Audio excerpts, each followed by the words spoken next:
When Qi Lianzhou and my lifelong crush were both trapped under the debris, he chose to save my crush. I died in that earthquake, reincarnated back to when I was 17. I did not accept Qi Lianzhou's confession this time. Instead, I ran towards the boy covered in wounds without hesitation, crying. I threw myself into his arms. I won't let anything happen to you again. Behind me, Qi Lianzhou looked pale as death. Why? Don't you like me this time? In truth, he was mistaken. I had never liked him from the start. Hey, deskmate, be my girlfriend. Qi Lianzhou confessed to me just like I remembered, dressed in his school uniform. He blocked my path with his motorcycle, his eyes rebellious. It was just after school, and the school gate was crowded with students. Everyone turned to look, except Qi's proposal. Miss Cheng, yes, Qi truly has feelings for you, Qi Lianzhou's friends teased from the side.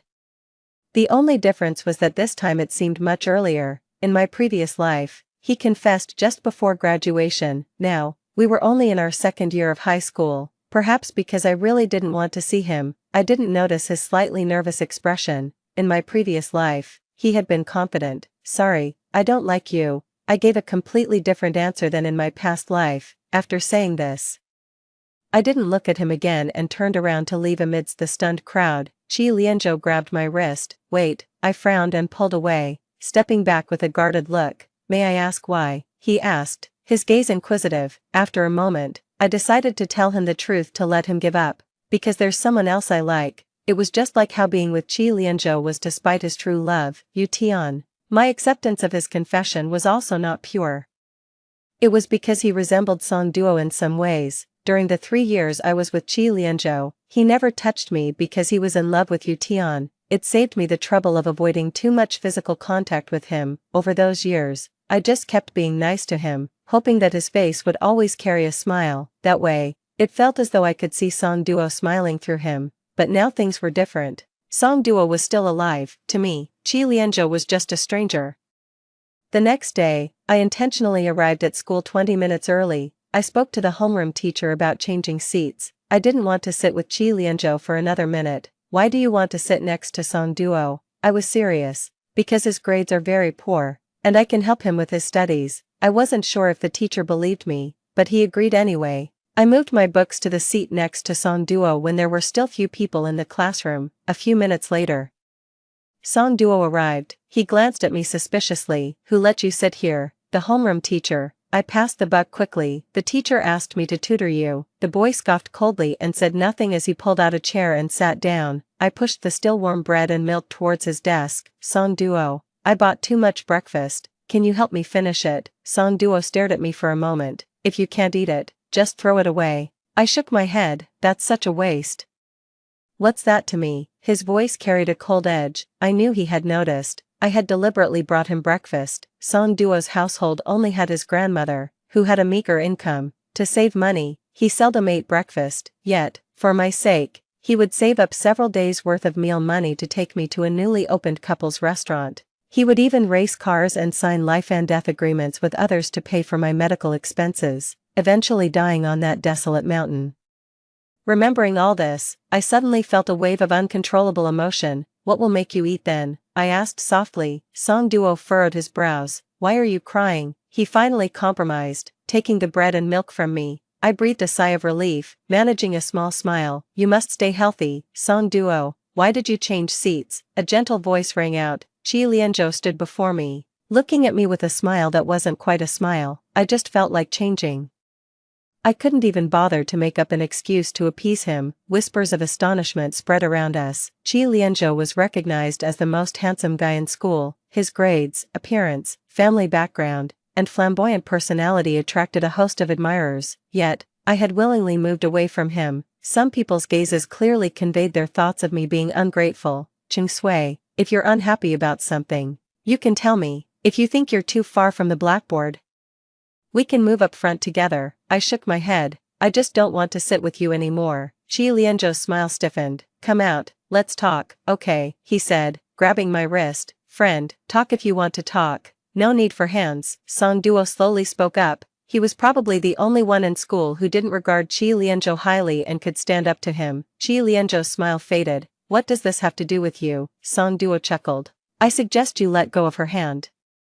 Qi Lianzhou scoffed. his tone dripping with mockery. Before he could insult Song Duo further, I had already freed myself from his grasp. Of course, it concerns him. I looked up at Qi Lianzhou. I like him. He has every right to be involved in my matters. The air went silent. Qi Lianzhou let out a ridiculous laugh. Ching Sui, don't joke like that. Yeah, one of Qi Lianzhou's followers chimed in mockingly. You're rejecting Brother Zhou for him. Song Duo, used to such remarks, merely scoffed quietly. I stood up, facing the follower with a smile. What's wrong with him? What right do you have to look down on Song Duo? Aren't you just a bully in school because you suck up to Qi Lianzhou? Turning to Qi Lianzhou, I continued, I said I don't like you, and I meant it. Can you stop bothering me? Even if you're the favored son of heaven, it has nothing to do with me. Is it a crime not to like you? Qi Lianzhou's expression darkened completely. The atmosphere was tense.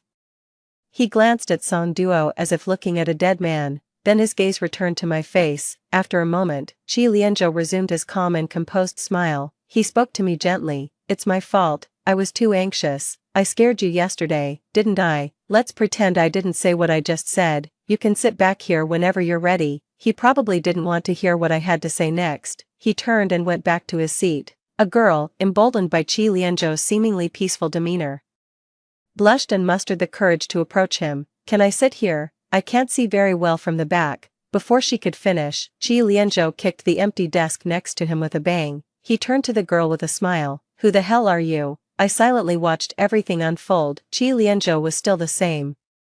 His manners and upbringing were only superficial. Once someone offended him, the fragile facade was instantly shattered. I pulled myself out of these thoughts, and as I turned my head, I met Song Duo's gaze. He seemed to have been watching me for a while, using me to avoid Qi Lianzhou. I paused, puzzled. Why would you think that? Then it quickly dawned on me. I'm sorry, it's my fault you didn't feel my affection. Classmate Song. I looked at him earnestly. I really do like you. Do you like me then? He casually turned his head away. No, I don't. Liar. In a past life, he had clearly told me he had liked me for a long time. I understood his concerns. He probably thought I was just saying it casually. I nodded. So, what would make you like me? Song Duo scoffed. I'll never like you. He then put on his hoodie in an irritated manner, giving off a keep-away vibe. I wasn't discouraged in the slightest. I have lived through the future and seen everyone's true heart. The boy beside me always buried his passionate heart deep within an unfathomable abyss, unreachable for exploration. I was like a little follower of Song Duo. After class, wherever he went, I followed. Are you going to smoke? Song Duo, smoking is bad for your health. How about a candy instead? He always had a cold expression. Are you that free? I nodded. Song Duo. He always looked particularly irritable, but for every candy I offered him, he silently chose it over smoking.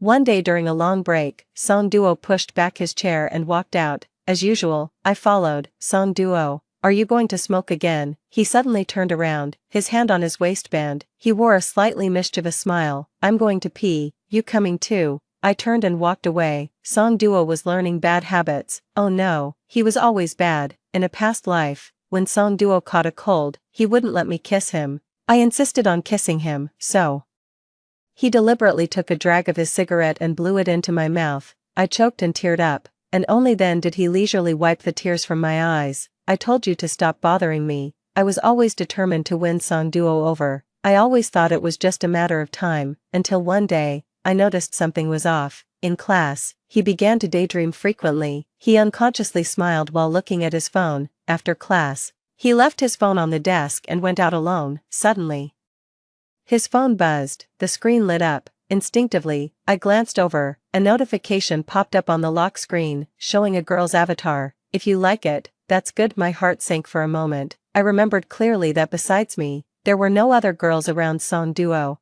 Despite coming from a modest background, his good looks never left him short of admirers. Yet, Song Duo never paid attention to anyone. During the next 2 classes, I was silent, pondering over one question.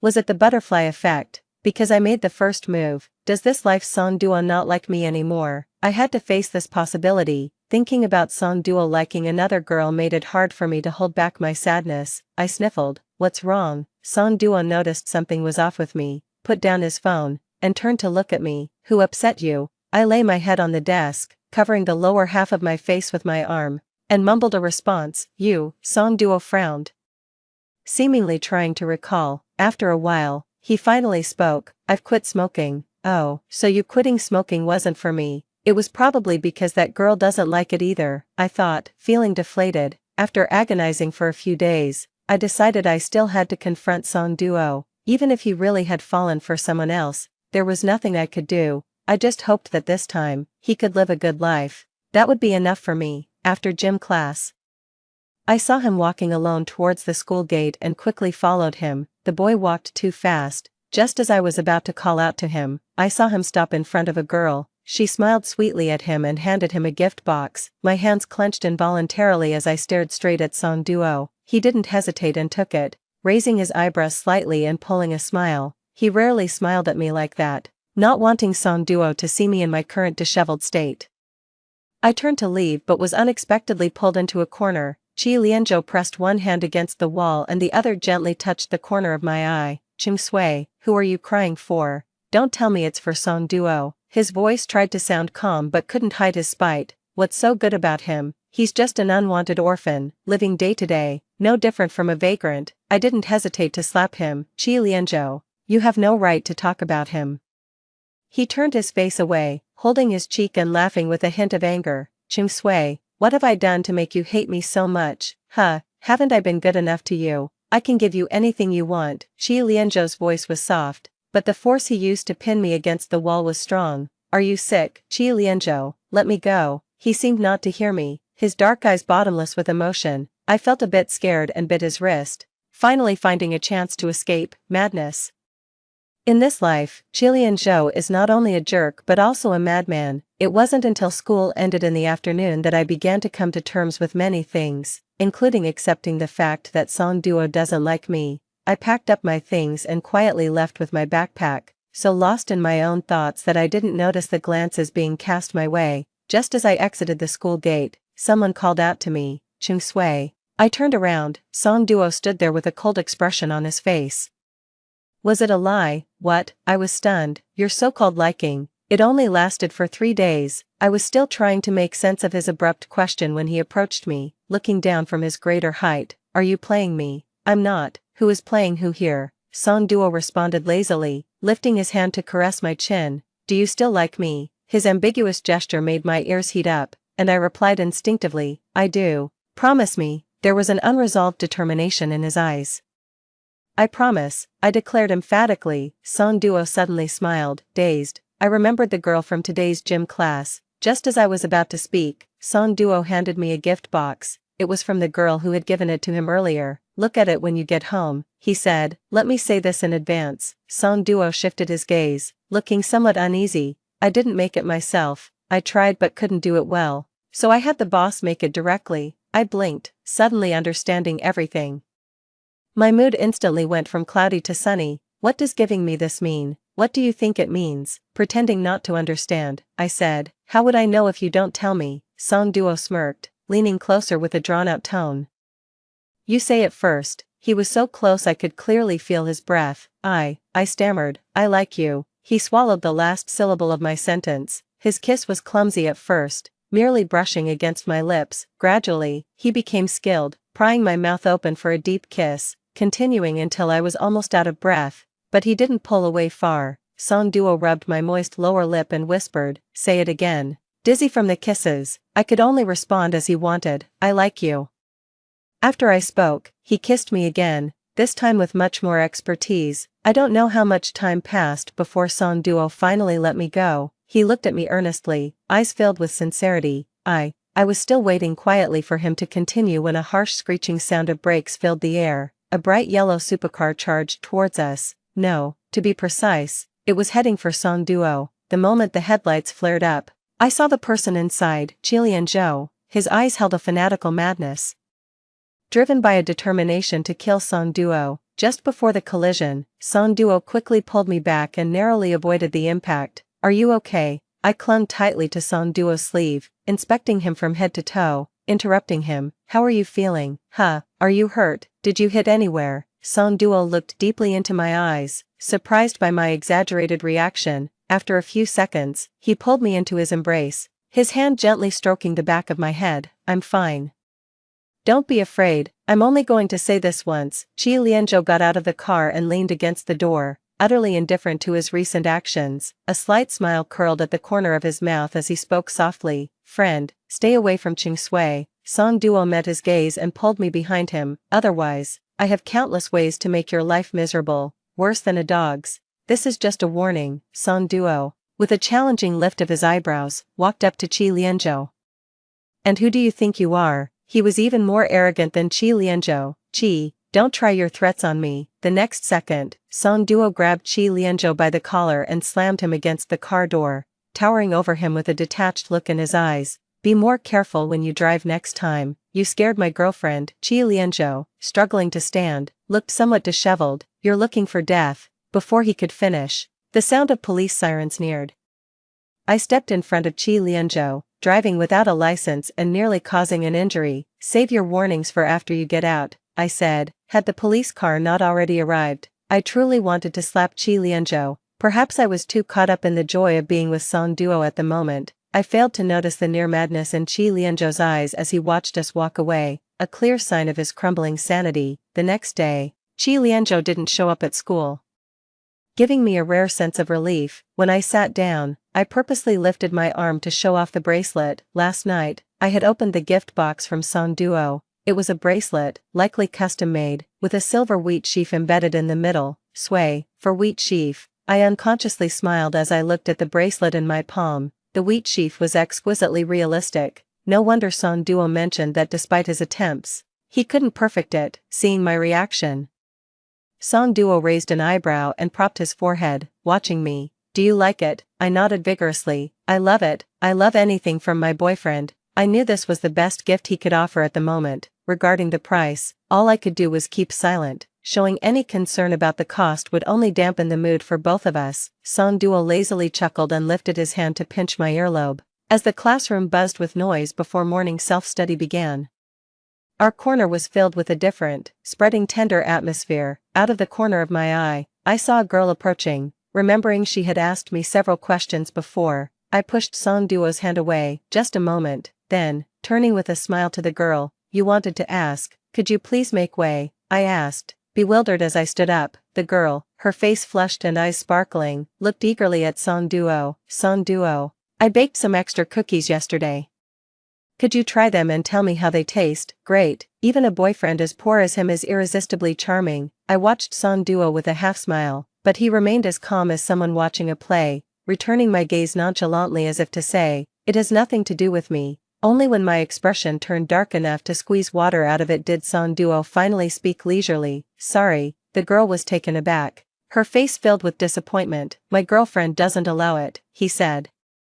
Glancing at me, following his gaze, the girl looked at me, hesitated for a moment as she understood the situation, and then left with an embarrassed expression without saying a word. You know, even when you grow old, that face of yours will never look tame. I teased Song Duo carefully. More than that, he replied shamelessly, even in death, this face will be unforgettable. Believe it or not, I stiffened, feeling a chill run through my veins as the words of Qi Lianzhou from a past life echoed in my mind. He stood in front of my hospital bed with a cold tone. Song Duo lost. He died in a car crash on the mountain, but I promised him, win or lose, that I would provide enough money for your surgery. You can return to school once you're well. It seems I've grown too complacent recently, underestimating the cause of Song Duo's death in my past life, in my previous life. Right after entering the senior year of high school, I was diagnosed with a gastrointestinal stromal tumor, a disease with a mysteriously vague cause attributed to a genetic mutation. After my father died when I was young and my mother remarried and moved away, it was my uncle's family who grudgingly raised me, but after the diagnosis, my uncle found an excuse to move out with his family, leaving me with a house lease that was 2 months away from expiring. I don't blame them. They had already done a lot just by feeding me and raising me. Without money for surgery, I had no choice but to endure until I couldn't anymore and fainted, only to be found by Song Duo. It was supposed to be a plain and sad story of two poor souls comforting each other, but I never expected Song Duo to go to such lengths for me. The surgery only cost 50,000 yuan. For that amount, Song Duo turned to Qi Lianzhou and his wealthy friends, signing a life-or-death contract to race cars. eventually dying in a crash on a desolate mountain. 50,000 yuan bought the life of a reckless young man. Now, looking at the lively expression of the boy in front of me, it suddenly overlapped with the image of him lying breathless in the funeral home. Instinctively, I grabbed his hand. In this life, I absolutely cannot watch him get into trouble again. I can't let him get involved in racing. What's wrong? Song Duo asked, frowning as he held my hand back. Are you feeling unwell? I looked at him, slowly shaking my head, but his words served as a reminder. Although I was only diagnosed in my senior year in the previous life, I still went to the hospital for a checkup the next day. Everything was normal. I'm not sure if due to the butterfly effect I won't fall ill again in this life, but I started preparing a year early anyway. I took part-time jobs in my spare time to save money. Tutoring during the winter and summer vacations should help me save even more. At least this time, I won't let Song Duo risk his life for 50,000 yuan. 16. Qi Lianzhou returned to school. My peaceful days with Song Duo were short-lived. One day, Song Duo did not come to school on time. He didn't reply to my messages either. It wasn't until the second gym class that I heard some rumors. Song Duo is really cursed. His grandmother died. And now he's lost the last relative he had in the world. How do you know that? I heard it today when I went to deliver the attendance sheet to the homeroom teacher. They say she died suddenly. As the words fell, Qi Lianzhou appeared in front of me. Died suddenly. Sue, he said, concern in his eyes. Why do you look so pale? Qi Lianzhou instantly looked panicked, glancing briefly in the direction of my stomach. He made a move to pull me close. Is it? Don't touch me. The air grew tense. I stared blankly at Qi Lianzhou. Song Duo's grandmother passed away. Qi Lianzhou frowned. 2 seconds later, he suddenly looked up at me, his gaze deep and meaningful. What do you mean? The air around us seemed to chill instantly. Ignoring my struggles, Qi Lianzhou pulled me into a secluded corner. Do you suspect me? I silently stared at him. He suddenly chuckled mockingly. Ching Sue, have I been spoiling you too much? He stepped closer leisurely. Going after a defenseless old woman, do you think I'm a beast? I was cornered against the wall. His hand slowly lifted to my neck, his fingers slightly tightened. I immediately struggled to breathe, trying to push his hand away, but Qi Lianzhou was immovable. Cough, cough. Just as I felt overwhelmed by suffocation, he let go. I collapsed to the ground, gasping for air. Qi Lianzhou suddenly came to his senses, kneeling in front of me. Sue, I didn't mean.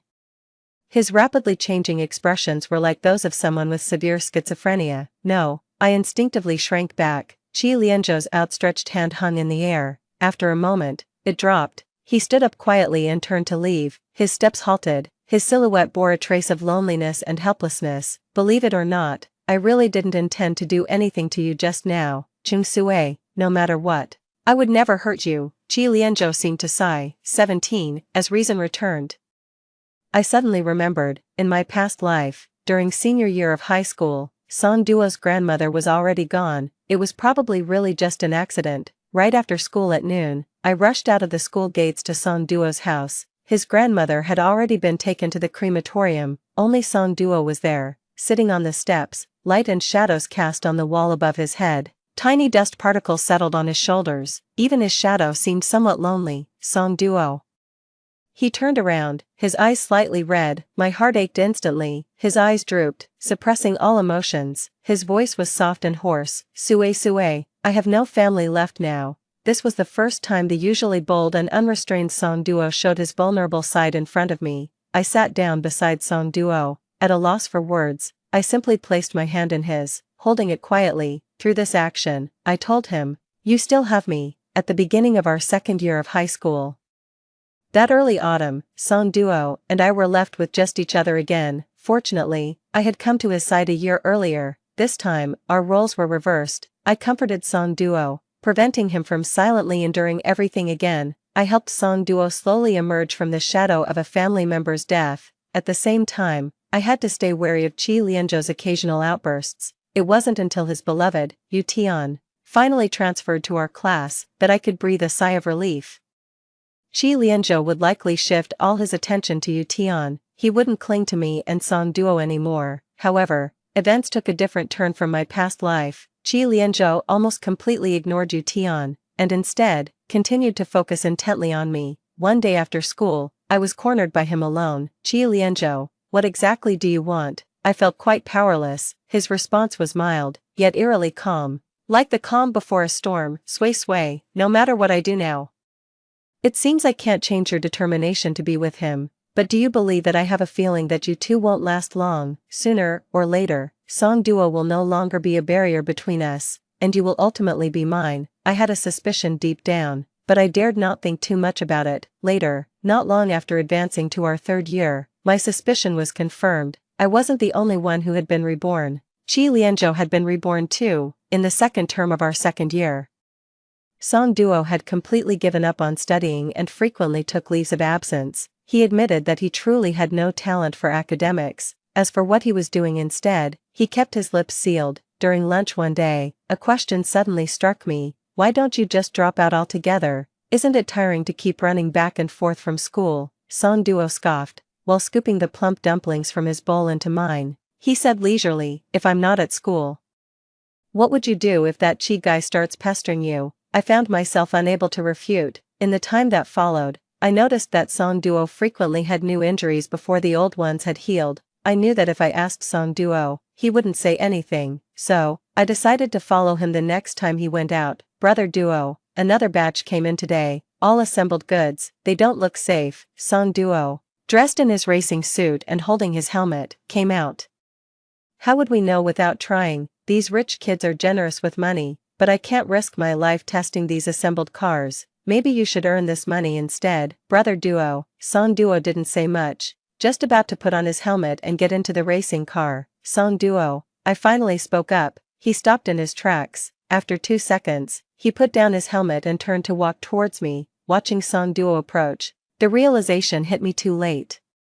Despite my best efforts to change things, it seemed to have little effect. Song Duo had still ended up involved in racing during our 2nd year. By some twist of fate, I can't describe the feeling I had when I saw Song Duo walking out in his racing suit. It was a sense of desolation, heavier than resignation.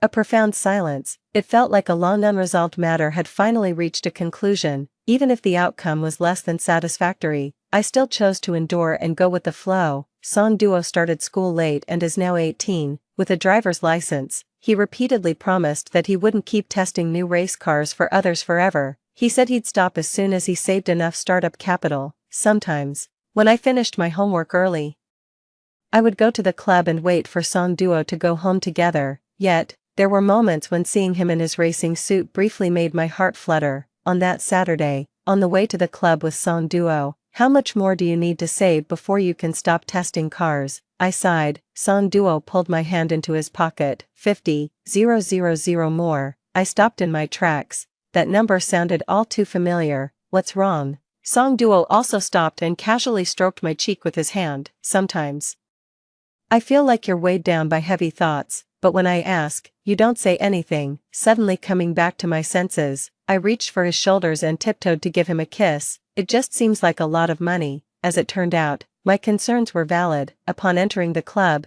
it was busier than usual. Brother Duo, there's a race today, no rush for testing. I looked up to see the person surrounded by a crowd. Qi Lianzhou.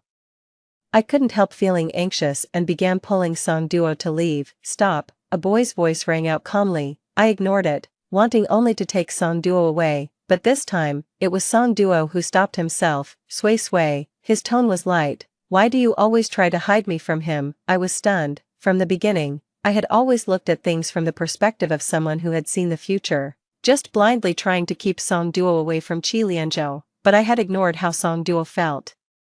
In his eyes, I was acting out of fear because I thought he was inferior to Qi Lianzhou. Before I could speak, Qi Lianzhou scoffed, because she knows you're nothing. He casually tossed his helmet, his eyes brimming with mirth. She's afraid I'll kill you. Do you get it now? Qi Lianzhou, what is this? I really wanted to slap him. Are you bullying others because you can, relying on his family background to bully others recklessly, in a way? Describing Qi Lianzhou as bullying others because he can was not wrong. No, who are you to talk to Brother Qi like that? People in the club who flattered Qi Lianzhou tried their best to show off in front of him. Song Duo lifted his chin and looked at that person. Are you looking for trouble? Huh. Song Duo was well known in the club for his fearless money-making. The man dared not provoke Song Duo and shut up sullenly. Qi Lianzhou still wore a smile after I scolded him. His gaze stayed on me. But he spoke to the man from before. She can scold. I frowned. Chi Lianzhou's voice suddenly softened. Sway sway. This is the first time in 2 months you've spoken to me directly, weirdo. It was the first time I saw someone getting excited by being scolded. Have you heard from the club that you're really short on money? Song Duo snorted with a laugh but didn't respond. Chi Lianzhou raised an eyebrow, feeling lucky. He threw 2 stacks of bills on the bar. 50,000 for 1 round. Whispers of astonishment spread around the room. Under normal circumstances, the most one could win from a race around the mountain was 5,000. Chi Lianzhou was offering 10 times that. Song Duo propped his chin up, lifting his eyelids slightly. Let's hear your terms. Chi Lianzhou lit a cigarette with a smile. Through the swirling smoke, I could almost see the excitement in his eyes. Reach the finish line within 15 minutes. The air went suddenly still. The club's record time was 19 minutes. 15 minutes was simply impossible. Chi Lianzhou was practically sending Song Duo to his death on that mountain. A chill ran down my spine. The truth I had always been reluctant to admit was now unveiled before me. 50,000, a car race. Such coincidences were almost too aligned with a past life. Chi Lianzhou, like me, had returned from another life. This time, he wanted history to repeat itself. To have Song Duo die on that desolate mountain again. I took a deep breath and reached for Song Duo's hand. Can we just leave, please? Song Duo looked down at me, unmoving. I'm begging you, Song Duo, let's just go. My words were rushed and desperate, barely holding back tears. Sway sway. I cut him off. Don't say anything, just come with me, please, don't agree to it. I'm begging you. Song Duo pulled me into his arms. I sobbed quietly, unsure what to do. He whispered soothingly in my ear, sway sway, this is the last time. After this, I'll never race again. No, Song Duo, don't go. Suddenly, a loud crash interrupted us. I looked up from Song Duo's embrace. A shattered helmet lay at Chi Lianzhou's feet. How much longer will you hug? Huh? Song Duo rubbed the back of my head. Wait for me to return. There was no room for negotiation. With the 50,000. Song Duo wouldn't have to come back to this place and risk everything again. Otherwise, it would take at least another 2 or 3 months. Wait, I stopped everyone. I demand a full inspection of all the critical parts of the car. That was the biggest concession I could make. Chi Lianzhou scoffed and shook his head. As you wish. Song Duo went to change into his racing suit and get ready. While waiting at the door, Chi Lianzhou approached. You want an on-site car inspection? Afraid I'm out to harm him. My gaze pierced through him as if trying to see right through him. Chi Lianzhou, if anything happens to Song Duo, I will fight you with everything I have. I was so calm it scared even myself. Song Duo was taking a desperate gamble. So was I. I knew it wasn't just for the 50,000. Part of it was because he refused to show weakness against Chi Lianzhou. Chi Lianzhou's smile stiffened. Ching Sui. You really did it. As Song Duo finished changing his clothes and came out, Chi Lianzhou had already left. I couldn't care about anything else. Just kept repeating, you know, we don't absolutely need this 50,000 yuan. Please don't risk your life gambling for it. Song Duo, look at me. I've been here waiting for you. You can't just leave me alone, right? You are the most important person to me in this world. You cannot die. Song Duo nodded, bowed slightly, and gently kissed my forehead. I know, I thought, it really is different. This 50,000 yuan isn't just life-saving money anymore. Song Duo would not gamble his life for it. What I didn't expect was that Chi Lianzhou would suddenly decide to participate. Both cars started at the same time, leaving only a roar behind. 15 minutes is just the length of a few songs, but for the first time, it felt incredibly long. The race was broadcasted live. Chi Lianzhou's car was close on the tail of Song Duo's but never managed to overtake. The competition was thrilling, everyone's eyes glued to the monitors. At the 14th minute, I finally saw Song Duo's car. Chi Lianzhou was still behind him, tried a few times to overtake, but Song Duo blocked him each time. The finish line was in sight, and Chi Lianzhou became restless. The roaring grew louder as he sped up dramatically on the last bend. Damn, is Chi going crazy? Overtaking on a bend is both an opportunity and a risk. The last stretch of the road was out of the camera's view. Everyone gathered at the finish line, watching intently. Who do you think will win? Chi, probably. With that overtaking move, I think so too. The broadcaster's tone, initially serious, suddenly became excited. Damn, this exclamation echoed around the venue. Then, a car appeared in everyone's view. 3 seconds later, a sprint, it was Song Duo. He finished in 14 minutes and 57 seconds. He got out of the car, threw his helmet onto the passenger seat, his black hair slightly damp, his eyes exceptionally bright. "What are you staring at?" Song Duo teased me with a cocky smirk. "Your boyfriend won." I rushed into his arms, my tense nerves finally relaxing at that moment. "Yes, you won." The thing I had been most worried about since my rebirth had finally passed. Still, worried about whether Song Duo was scratched. I immediately pulled him towards the changing room. "Ching Sui." Behind us, Qi Lianzhou's voice broke out for the first time in a desperate tone. "Are you completely ignoring me now?" I hadn't just ignored the voices behind me. Qi Lianzhou's attempt to overtake had failed, resulting in him scraping against the mountain wall. He probably got slightly injured, but what does that have to do with me? I didn't want to deal with that madman. But Song Duo had had enough. He turned around, quickly walked up to Qi Lianzhou, grabbed his collar, and delivered a clean punch. Qi Lianzhou leaned against his car, preventing a fall. "Last warning, stay away from my girlfriend." I remembered the scenes where he made things difficult for Song Duo and couldn't help but walk over, looking at the disheveled boy. "I hate you, Qi Lianzhou," I said, exasperated. "Stop bothering me, you're making me feel like—" I paused, searching for the right words. "A mangy dog, it's really off-putting." Qi Lianzhou looked at me for a long time, uncharacteristically choosing not to argue this time. "Fine." His eyes lowered, concealing any emotion. "I get it," he said, his voice somewhat hoarse. After a moment, Qi Lianzhou silently straightened up, leaning on his arms, and walked away with a limp. I watched him for a couple more seconds. Somehow, I had a feeling, this time, Qi Lianzhou had truly let go. Song Duo had managed to gather enough funds and decided to formally drop out as soon as his senior year of high school started. He began to get very busy. Sometimes, he would force himself to pick me up from school, and the exhaustion was clearly visible under his eyes. Qi Lianzhou disappeared from my life for a long while. The next time I heard about him, he had been hospitalized for a long time. He must have some strange illness. Even the doctors can't figure out what it is. But he's getting weaker by the day, I was told. Just then, I received a call from Qi Lianzhou. After a moment's hesitation, I answered. "You remember everything, don't you?" I asked, knowing since I found out that Qi Lianzhou was also reborn, he would eventually suspect me. "Yes," I replied. I thought he might ask me to visit him, but instead, we just chatted casually over the phone. "Ching Sui, did you ever actually like me?" His voice was so emotionless, he already knew the answer. Yet he asked anyway. "Yes, that day at the club, my friend said Song Duo's profile looked somewhat like mine, and I figured it out immediately." "Ching Sui, you saw me as a stand-in, you deceived me for 3 years. Hearing his accusatory tone, I couldn't help but laugh. "Aren't you the same? Didn't you confess to me because I resembled you, Tian?" There was silence on the other end for 2 seconds. Then, Qi Lianzhou's voice, weaker than before, came through. "Yes.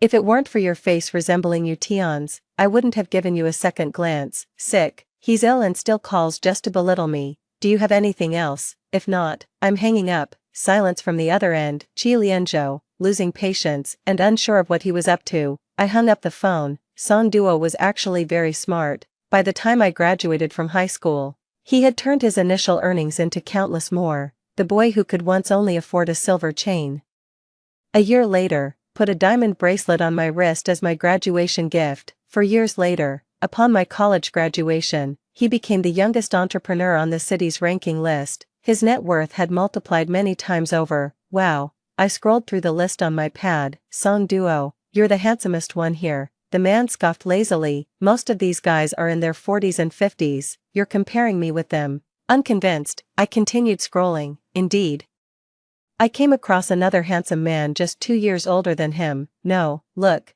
this one is just 2 years older than you, and he's handsome too. He looks like a polished scoundrel." Song Duo came over, pulled the tablet from my hands, and stopped my browsing. "That's enough." Then he bent down and picked me up, his face expressionless. "It's time to sleep. I should have known better than to believe you." Song Duo's idea of sleeping was never just sleep. Standing in front of the nighttime floor-to-ceiling windows, I leaned on my hands. At first, Song Duo stood behind me, then he turned me around and held me in his arms. In the moment the fireworks exploded, the man in front of me seemed to merge with the boy from years ago. His eyes and brows carried a trace of youthful spirit. He said, "Ching Sui, it's time we had a home." I collapsed, exhausted, resting on his shoulder, but my mind was clear. "So." I wrapped my arms around his neck and whispered in his ear, Then let's get married. The quiet night outside the window settled my long turbulent heart at that moment. This was the ending I had waited 2 lifetimes for. Extra story. Do you have anything else? If not, I'm hanging up. Qi Lianzhou was about to speak when a suffocating sensation hit his chest. Qi Lianzhou, Chung Sui urged from the other end of the phone. He couldn't utter a word, lying on the hospital bed gasping for air.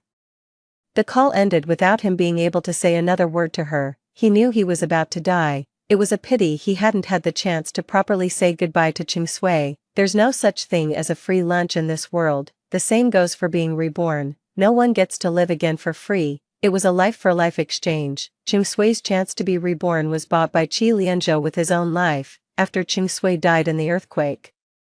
Qi Lianzhou lived in a haze. He spent his days in regret, unable to save her. One day, on his way back from buying alcohol, he stumbled upon a fortune-teller's stall. As if compelled by fate, Qi Lianzhou went for a reading. The fortune-teller spoke calmly. There is a way to remedy what you regret, a life for a life. If Chung Sui lives, Qi Lianzhou must die. The man nodded without hesitation, surprising the fortune-teller with his resolve. Perhaps it was his determination that softened the fortune-teller's heart a bit. He then gave Qi Lianzhou a chance to be reborn, but only for a year. After a year, he would die of a sudden illness. I frowned, stepping back with a wary look. So, he rushed to confess his feelings to Chung Sui, cherishing every second he spent with her. But things didn't go as hoped. In this lifetime, Chung Sui didn't want him, or perhaps, she had never truly liked him. After realizing he was just a stand-in, Qi Lianzhou, despite his leg injury, drank a lot. While drunk, he wanted to call Chung Sui to confirm his suspicions, but instead, he became even more cowardly. He passively avoided confronting the issue. As death approached, Qi Lianzhou suddenly saw many things in a new light. Initially, after being reborn, he wanted to eliminate anyone who coveted Chung Sui. Now he thought again, it didn't matter, he was about to die. To go after Song Duo, who would look after her then. Qi Lianzhou felt his body deteriorating. He sensed his impending death. Unable to control his longing, he made one last call to Chung Sui. Unable to properly say goodbye, he lost his ability to speak and breathed his last. Qi Lianzhou died with regrets. The last thing he said to Chung Sui was out of spite. Meanwhile, Chung Sui, oblivious, ended the call. She quickly forgot about it and went to dinner with Song Duo. She knew she finally had the chance to change Song Duo's fate. But she would never know that this opportunity was exchanged for by Qi Lianzhou with his life. Story 2. The day after I accepted the confession from the man of my dreams, I found myself transported 10 years into the future. Upon opening my eyes, a child with big, grape-like eyes timidly called me Mom. Later, I found our wedding photo in a dusty storage room. To my surprise, the groom in the photo wasn't the man of my dreams, but him. 1. I woke up and found myself 10 years into the future. Lying in an unfamiliar bed, as I lay there, bewildered and unsure of what to do, suddenly a small figure darted into the room. I immediately pretended to be asleep, lying still on the spot. Footsteps approached slowly, and then a soft little hand touched my forehead. The child's young voice babbled on about recent meals and playtimes, while I was trying to figure out my relationship with this child. His next words shocked me into opening my eyes. He said, "Mom, you've been sick for several days now. Why aren't you waking up? You might not like the soup, but I miss you so much. Please wake up, Mom, Mom." This child was calling me Mom. I instantly opened my eyes wide. At the bedside, a child with big eyes and a small mouth looked at me in terror. Before I could say anything, the child scurried away. Oh my God, to think that just last night I had accepted a confession from my crush, and now to wake up to a child this grown, too. After the child ran off, I immediately picked up my phone and called my old friend Jining. I had no idea what I had been through over these 10 years. My phone was depressingly empty of information. Even former friends had disappeared from my contacts. After several rings, Jining finally answered. "What do you want?" Her voice was colder than I'd ever heard. I scratched my face, her aloofness leaving me at a loss for words. Seeing that I wasn't speaking, Jining became impatient. "Yaoanan, why aren't you talking? Didn't you say you'd never contact me again?" Wow, what on earth did I do in these 10 years? I thought for a moment and then said, "Ning Ning, I know you're cold, but let's skip that for now. I just want to ask, who is my husband?" That was my most pressing concern. Jining paused for a moment, then said, "Yaoanan, did you forget to take your medication today?" Jining has learned to insult people indirectly over the years. I'm serious, Did you forget your medication? Never mind.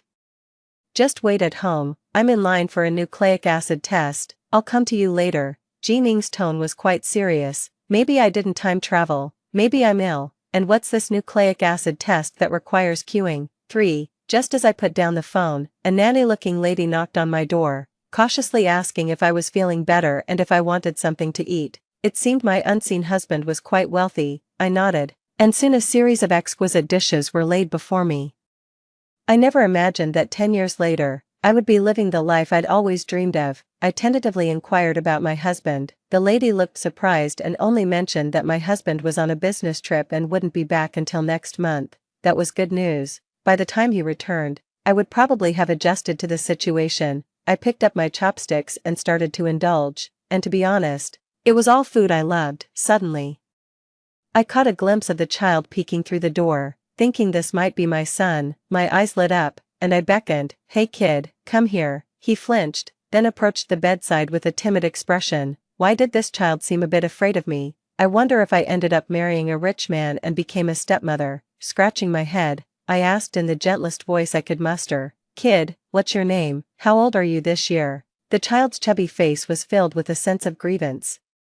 Seemingly baffled that a mother could forget her child's name, "Mommy, my name is Zhou, and my nickname is Tong Tong. I'm 4.5 years old, Zhou. It seems I really didn't end up with my dream guy after all," I continued. "Tong Tong, let me test you. What is your dad's name?" "My daddy is called Tong Tong." "There you are. It's time to go downstairs for your studies. Don't disturb the lady's rest." An aunt suddenly appeared at the door, interrupting Tong Tong's response. "Lady, I'm so sorry, I wasn't watching Tong Tong closely. I'll take him downstairs now." The aunt hurried over, trembling, and pulled Tong Tong away. I was somewhat confused and could only nod in response. Ever since I woke up, the attitude of this aunt has been strange, as if I were some kind of terrible monster. Since I couldn't find out my husband's name, I decided to look for clues myself. The bedroom was luxuriously decorated, yet there were no wedding photos or signs of another person living there. Could this be the legendary husband who sends money every month but never comes home? As I stepped out of the room, I realized it was a 2-story Western-style house. Downstairs, Tong Tong was quietly leaning against the floor-to-ceiling windows playing with a puzzle. The sunlight scattered across the floor, his long eyelashes casting shadows, making him look so well-behaved and instantly melting my heart. I quickly approached him, startling him. "Son, what are you playing with? Let mommy join you." Tong Tong looked up with wide eyes and immediately stood up as if he was being punished, timidly saying, "Mommy." I pulled him close and planted a kiss on his pale cheek. He touched his face, a look of surprise on his features. Watching his series of reactions, I could guess that 10 years from now, I might not be very fond of this child. Fortunately, Tong Tong was young and bore no grudges. I played with him for a while, and he happily began to share his puzzle with me. "Son, do you only have puzzles to play with? Kids his age usually have lots of toys." Tong Tong glanced at me cautiously and said, "Mommy used to say the other toys were too noisy and would get angry." "Great. It seems I really have issues 10 years from now." Just then, the doorbell rang. It was Jining. When Jining entered, I barely recognized her. Was this the tomboyish childhood friend I knew? Not only had she grown out her hair, but she also sported large wavy curls and her makeup was impeccably done. I exaggeratedly widened my eyes and said, "Gorgeous, who are you?" Jining rolled her eyes at me. Tong Tong, however, seemed very familiar with her, immediately running up and calling out, "Auntie G." Jining patted Tong Tong on the head and said to me, "Let's go upstairs to talk." I quickly led her back to the bedroom and before she could start, I relayed everything from the beginning. After listening, Jining frowned and scrutinized me, delivering a soul-searching question. "How do you know you've time-traveled, and not just lost your memory?" "Ah, that, I remember the last meal I had before time-traveling was tomato beef stew in the school cafeteria, fragrant. I remember that 2 days before I crossed over. I had just taken an exam and I still remember the questions. If I really had amnesia, it's unlikely I would remember such details for 10 years. Jining raised an eyebrow but remained silent. She understood me as well as she knew herself. Feeling a bit embarrassed, I pursed my lips and said, "Well, the day before, I had just accepted Jiangji's confession." Jining's smile drooped suddenly, and she let out a cold chuckle. Then she rattled off everything that had happened over the past 10 years. It turned out that 10 years later, I really was ill. I had bipolar disorder, and the reason for my illness was that my ex-boyfriend, Jiangji, had cheated on me. Jining said that after Jiangji and I got together, although he seemed nice to me on the surface, he was actually manipulating me behind my back. By the time she noticed something was wrong with me, it was too late. Later, Jiangji falsely accused Jining of seducing him, and in my confused state, I ended our friendship.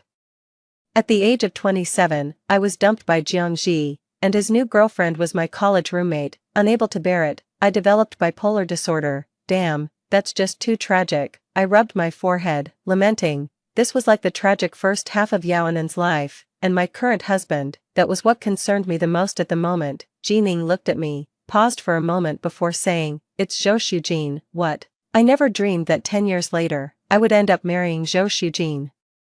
Jining, Zhou Shujin, and I could be described as childhood friends who grew up together. We all lived in the same building as kids and attended the same school. Zhou Shujin was always the legendary kid from someone else's family, handsome, academic, and morally upright, helping old ladies cross the road, giving up his seat for old men. When I was younger, the more my parents praised him, the more I found him annoying. But being superficial, I couldn't help but stare at him, often making him blush.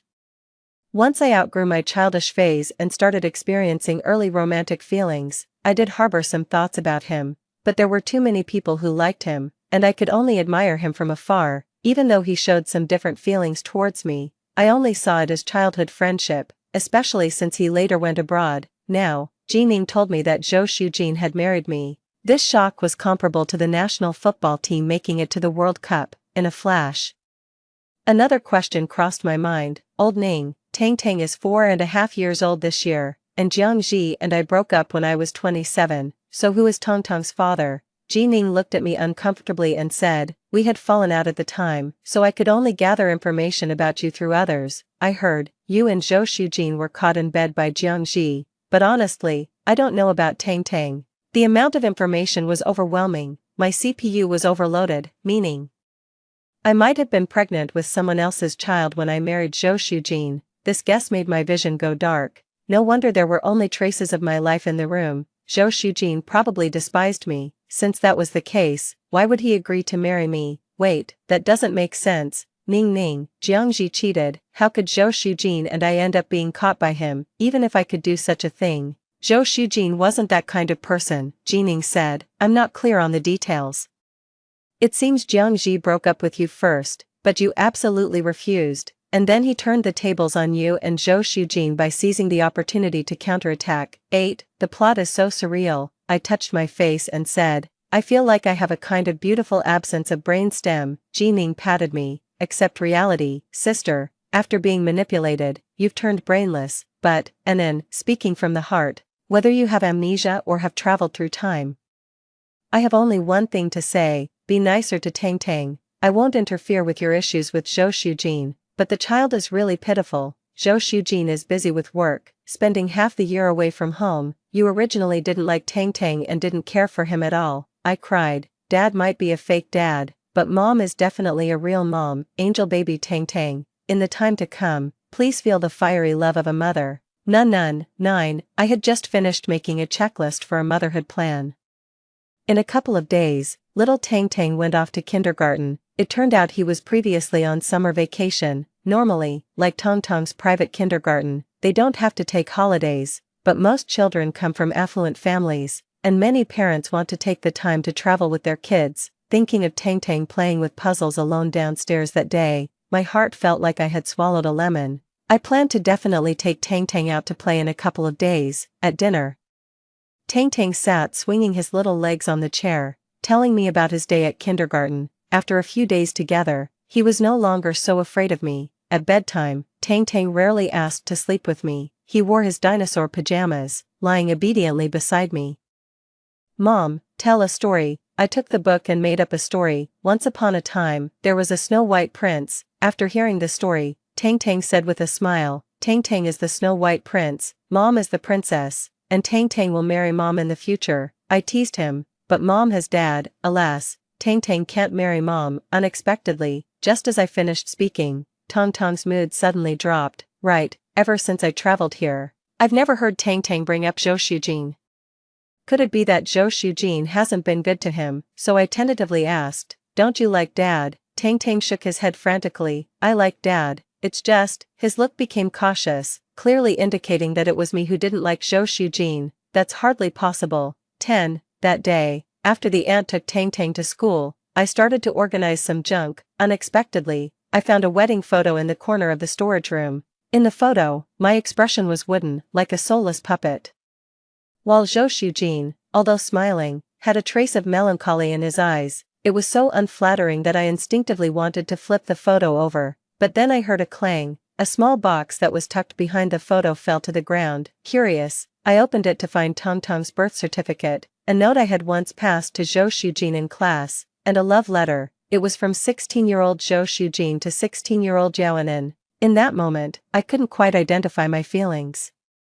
It felt like a dish of vinegary bitter melon, full of sourness and regret. The love letter was 16 years overdue. I stared blankly for a long while before nonchalantly putting it back in its place. 11. At the kindergarten gate, teachers were leading groups of little ones. It seems children have a special ability to spot their parents in a crowd instantly. When Tang Tang saw me, his eyes lit up, and he waddled over like a little duck. Looking up, his little face flushed. He said, "Thank you, Mom, for coming to pick me up." My heart instantly melted. "From now on, Mom will come to pick you up from school every day. Can you also drop me off that morning?" I firmly shook my head. "Sweetie, Mommy can't get up early in the morning." Just then, a little girl ran over and asked me, "Auntie, are you Zhou Yu's mom?" I nodded. The little girl looked me over and complimented, "Auntie, you are so beautiful. But why haven't you ever picked up Zhou Yu before? His classmates say you don't like him." Before I could reply, Tang Tang clenched the corner of my clothes, slightly annoyed, and said, "Don't talk nonsense, my mom loves me." The little girl looked at me and then at Tang Tang, seeming a bit at a loss. I quickly calmed them down. After returning home, I noticed that Tang Tang seemed a bit down, so I bought him a lot of snacks that I love and promised to give him a big gift for his birthday. Tang Tang looked at me with anticipation and said, "That's great, Dad also said he would come back." Oh dear. I just saw a love letter today and wasn't sure how to face Zhou Shujin yet, and he's coming back already. That evening, I planned to follow the motherly duties checklist and help Tang Tang take a bath, but he absolutely refused. Blinking his big eyes seriously, he said, "I have my privacy, Mom doesn't, and I'm almost 5 years old, I can wash by myself." I pinched his chubby little hands and said, "Really? Shampoo might get in your eyes and hurt, and you are still only 4.5.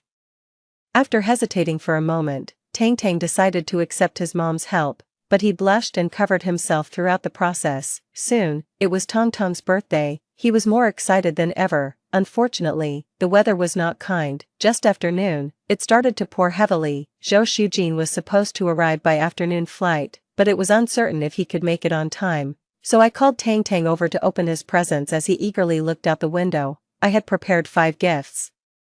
Hoping to make up for the previous neglect of his birthday, Tang Tang, still a child, quickly became engulfed in the joy of his new toys. When Zhou Shujin entered, I was playing with Tang Tang in an electric toy car. "Mom, it's my turn. You said just a little while. Be good, son, Mommy will play a bit longer." Hearing the door, we instinctively looked towards it. Outside was a pouring rain, and Zhou Shujin arrived, his suit mostly wet. Tang Tang excitedly ran to him calling out, "Daddy."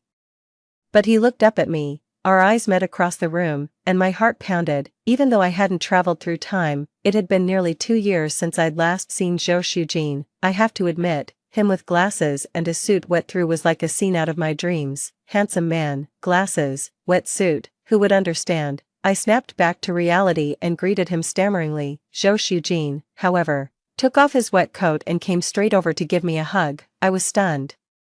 "Wasn't this moving a bit too fast?" he whispered in my ear. "Anan, I'm back." I resisted the urge to rub my ears and immediately hugged him back. After all, between husband and wife, how could it be taking advantage? Zhou Shujin had just changed his clothes and come downstairs. I scratched my face. The birthday song I had planned to sing was brewing in my mind for a while, but I never opened my mouth to start. Tang Tang keenly glanced at me, then looked at his dad, then he loudly made a wish.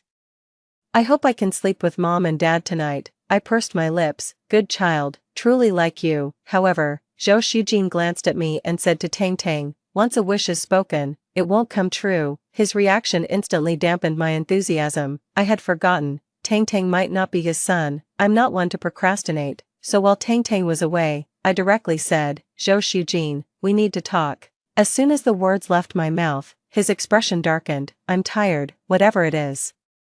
We can talk about it tomorrow." He had just hugged me when he entered, and now he turned around with a cold expression. "When I take a shower later, I'll just unplug your water heater." From the next day, Zhou Shujin began avoiding me. Every day when I got up, he had already gone to work. "What time do you wake up?" In the coffee shop, Jining looked at me suspiciously. I touched my nose. "Waking up at 9 isn't that normal?" Jining asked me if I liked Zhou Shujin. I sipped my coffee, disguising my emotions. Initially, when Jiangji pursued me, I agreed because he was considerate, handsome, but the feelings for Zhou Shujin were different. Jining rolled her eyes. "If you ask me, it's all Zhou Shujin's fault. If he wasn't so secretly troubled, there wouldn't be any issues with that jerk." Yes, she's right. Rather than blaming oneself, it's easier to disparage others. I was about to continue chatting with Jining when suddenly my phone rang. 20 minutes later, I was at the kindergarten gate. The reason was simple. I was called in as a parent. In the office, Tang Tang had a stubborn look on his face. Another child was crying loudly. The teacher told me that Tang Tang had struck first, pushing the other child down. The child had scraped his hand, and his parents had been notified. I asked for the reason. Tang Tang looked at me pitifully, then buried his head in my chest and murmured, "He insulted mom and didn't apologize. Why would that child insult me out of the blue?" At that moment, the other child's parents arrived, loudly exclaiming, "Who dares to bully my son?" It was a couple. The man gave me a sleazy look. The woman immediately got upset, picked up her son, and began accusing, "You are Zhou Yu's mom. I'm telling you this isn't over. You think you can bully my son?" I raised an eyebrow and replied, "It was wrong for Zhou Yu to push him, but it was your son who was rude first." Seeing someone backing him up, the other child stopped crying, his eyes shifted, and he blurted out, "I didn't insult anyone. Zhou Yu's mom is pretty. Just that she's a homewrecker." Fox spirit.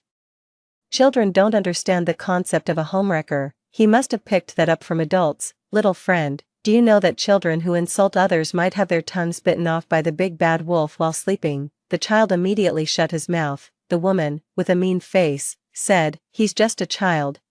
Why are you scaring him? My husband is the general manager of a big company. So what if our child cursed at you a few times? She looked at me disdainfully and added, "Besides, the child wasn't wrong. Not seeing him around before, who knows what job he does?" Mimicking her tone, I took a good look at her and retorted, "Truly, ugly face, foul mouth. No wonder the child spews such filth. It seems like there's daily barking at home. Who are you calling a dog?" Before I could react, she attempted to rush over and grab my child, Tang Tang, from my arms. "Little brat, come here and apologize to my son." I dodged to the side, and seeing the situation escalate, the teacher immediately tried to intervene. As the scene grew more chaotic, the woman seized the moment to slap me across the face. Just then, a hand suddenly reached out and firmly grabbed the woman's arm. "Are you here to solve the problem, or are you here to hit someone?" Zhou Shujin frowned, his expression grim. The man, who had been enjoying the drama, suddenly widened his eyes and stuttered, "Boss Zhou." He hurriedly pulled his wife away.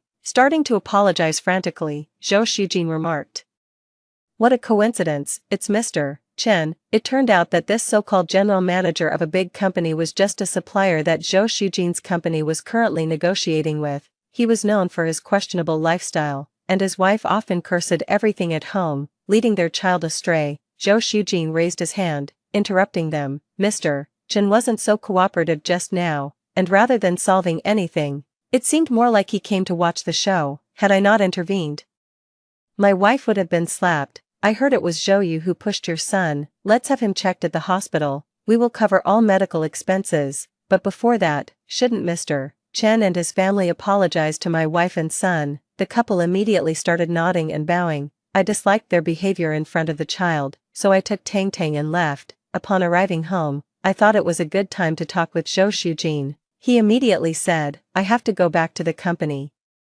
"Not so fast." At my signal, Zhou Tang Tang rushed over and hugged his dad's leg. Zhou Shujin frowned and said, "If it's about divorce, let's not talk about it in front of Tang Tang." I rolled my eyes, grabbed him, and pulled him into the room. I turned around and pinned him against the door. His heroic act just now was somewhat charming. I looked up at him and softly called, "Husband." Zhou Shujin's eyebrows didn't move, but his face turned as red as a steamed crab. My face also felt hot.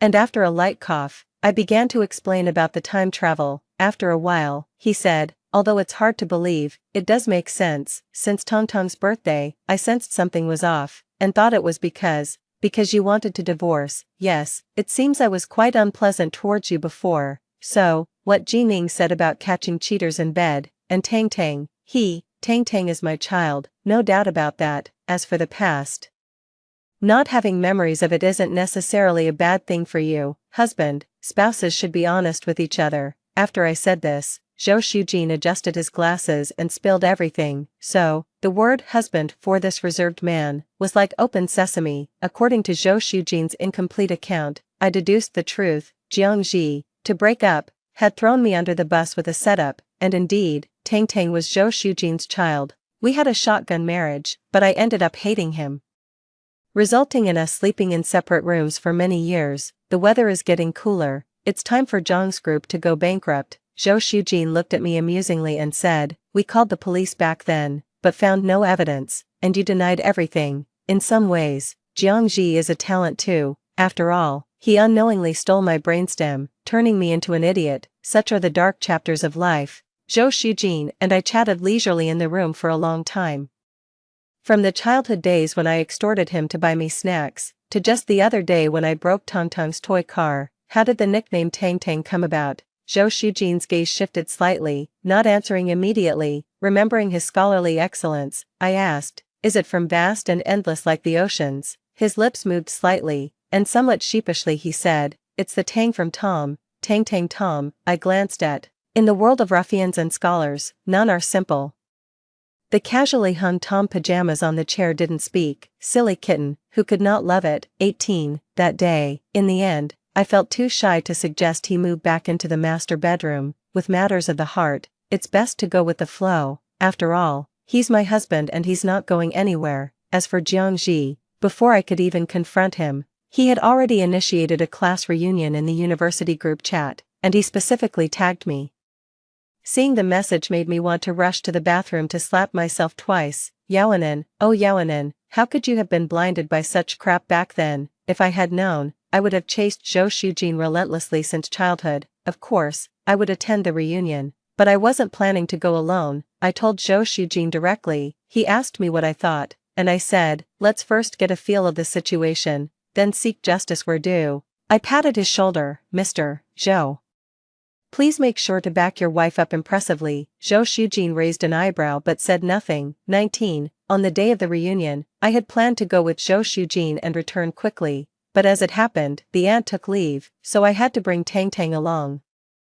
Given my past with Jiang Ji, many people had heard about it. Fearing their indiscretion, I asked Zhou Shujin to stay in the car with Tang Tang first. Sure enough, as soon as I appeared, many classmates gathered around to talk. Some were comforting, others mocking. I looked at their familiar faces. Not long ago, they had appeared vibrant and energetic, now entirely consumed by worldliness, thanks to their loose lips. I also learned some details about Jiang Ji. Turns out, my college roommate got several properties from a demolition deal, which is how she stole him away, and now he has started his own company, which reportedly isn't doing too badly. After a short while of commotion, Jiang Ji and his wife arrived. Looking at him now, I felt only relief. Glancing at his receding hairline, prominent belly, and his puffy, doughy face, where was the trace of the campus heartthrob from back then? And he had the nerve to tag me, Enan.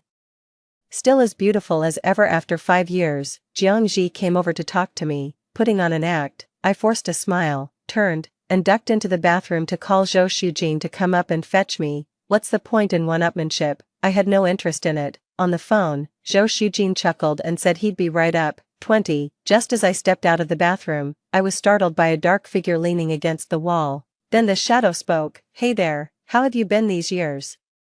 It turned out to be Jiang Ji. I almost thought someone had moved the wardrobe to the bathroom door. Seeing that I didn't respond, he even tried to pull my hand. I wished I could jump up right there and bounce away for miles. "Stay back, I'm allergic to ugliness." Jiang Ji's face twisted momentarily but quickly recovered. "Hey, are you still mad at me?" I had no choice back then. I I quickly waved my hands to interrupt him. Bowed 3 times right there to thank him for not marrying me back then, a favor akin to giving me a new life. Then I hurried back to the reunion. No sooner had I settled on the sofa than Jiangji followed. The noisy venue fell silent for a moment, then whispers began. Is this our classmate? Such a handsome guy. Did we ever have someone like this at our school? Come on, even the Jiangji from back then can't compare, he's 3 times less. I looked in the direction of the voices. Zhou Shujin had arrived. I breathed a sigh of relief and hurried over to cling to his arm. Let me introduce you, this is my husband. Since Tang Tang was still waiting for us in the car, Zhou Shujin and I made a brief appearance and then left. Looking at Jiangji and Zhou Shujin standing together, they looked like they were from different generations. I thought to myself, there really are no grievances that can't be overcome in this world. As we were going downstairs, Zhou Shujin jokingly asked if the face-slapping drama I had prepared was cancelled. Pretending to be overwhelmed by alcohol, I gently rested my head on his shoulder and whispered softly, we've already won. 21. The evening breeze on a summer night is always so gentle. I suggested we just leave the car here and take a walk as a family. Under the dim street lights, Tang Tang hopped and jumped, loudly singing, loving you. I walk alone through dark alleys. I looked at Zhou Shujin beside me, whispered a few words into his ear. His eyes sparkled as he turned to look at me, his expression mirroring Tong Tong's. Smiling, I took his arm and pointed to a public electric bike ahead. Honey, I'm tired, let's ride that home. His expression, so gentle moments ago, suddenly became indescribable. Glancing at the little dress I was wearing, he asked, are you sure? I blinked. Zhou Shujin, with a resigned expression, took off his suit jacket and tied it around my waist. Then, wearing his shirt, he took Tang Tang in front, and me in the back, and rode the electric bike. Tang Tang had never ridden an electric bike before. The air was filled with his joyful laughter. However, we didn't get far before a traffic cop stopped us, because it's a fine of 20 yuan for carrying passengers on an electric bike. Alas, in the end, we had to take a taxi home. 22. Later, after a long while, I saw Jiangji again. At that time I was taking Tang Tang out to snack on street food.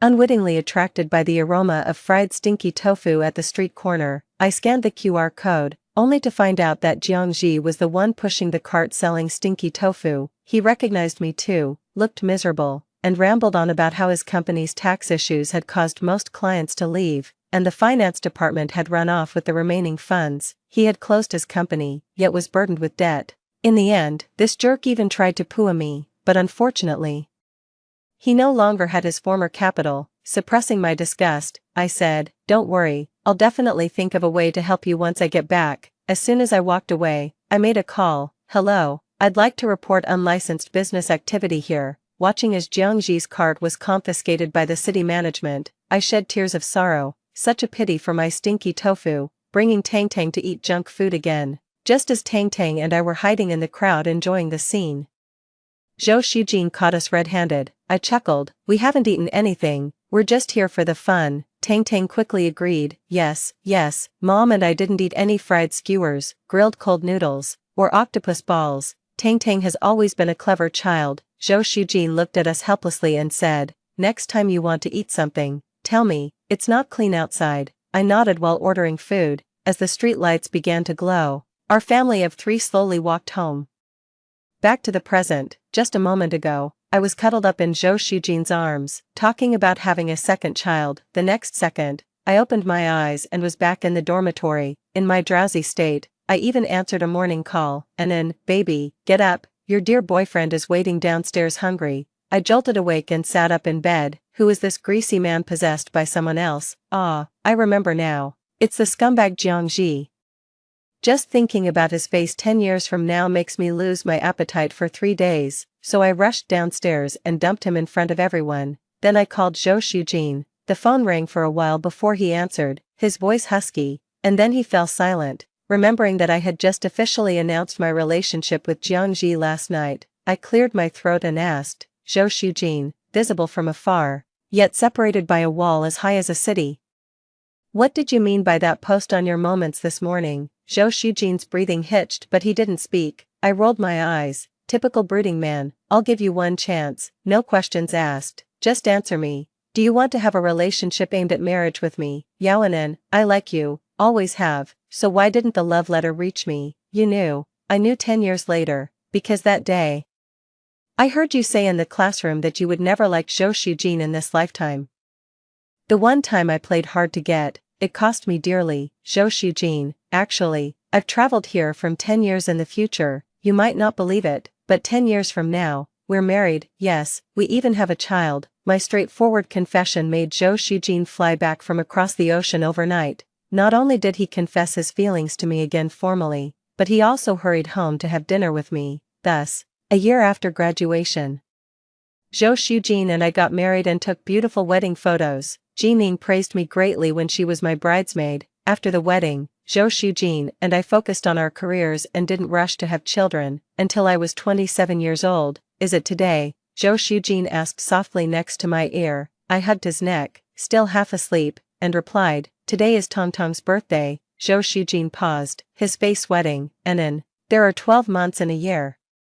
I tried to make sense of his words with my muddled brain. Pregnancy takes 10 months, he stroked my head and said, so it should be 2 months later. 12 months later, I finally gave birth to a lovely baby. Zhou Xujin named him Zhou Yu, crossing the long river of time, amid miracles that science cannot explain. Time and again, I encounter you.